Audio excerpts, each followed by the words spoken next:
When the Quran talks about the organisms, it shows extreme accuracy of expression. In Arabic, the verb changes according to gender.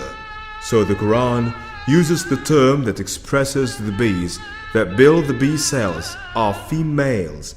How did Muhammad know that? Also, when Quran talks about the ants, he said that حتى إذا أتوا على واد النمل قالت نملة يا أيها النمل ادخلوا مساكنكم لا يحطمنكم سليمان وجنوده وهم لا يشعرون.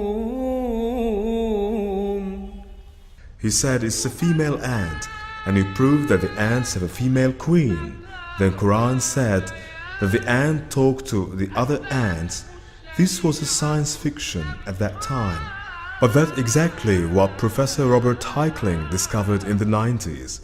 And after 6 years from studying that the insects are really talking with actual voice, after a few words there is another hint that the Quran used the term crack, not any other verbs. And now we know the ants have external solid skeleton that is actually cracked under pressure.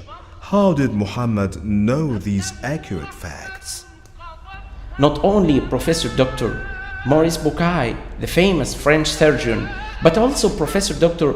Charles Baltimore, Professor of Neurosurgery at Cornell University in the United States, who said, after he knew of the verse 56 in Surah An-Nisa in Qur'an, where Almighty says, as often as their skins are roasted through, fully burnt, we shall change them for fresh skins that they may test the penalty. After his acknowledgement of this verse, he thought and then said that the function of pain sensitivity and how it happens was something we needed to study for decades, and the Holy Quran said it in just one statement.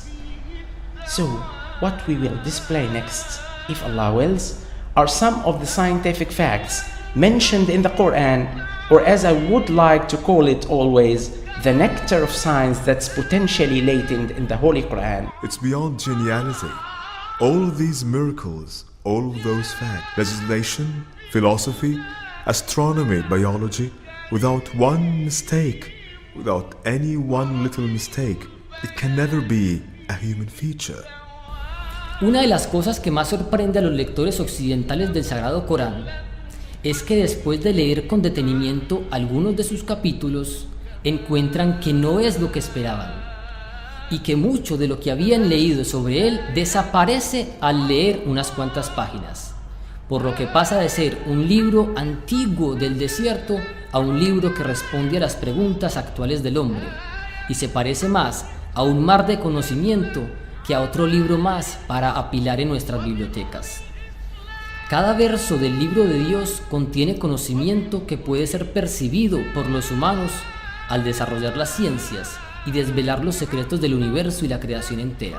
If this book is not a revelation, then it's a deception.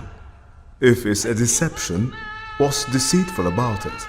Certainly, if the skeptics insist on their claims that the Quran is a deception, then they have to bring in evidence to support their claim. Otherwise, you would never have the right to do this.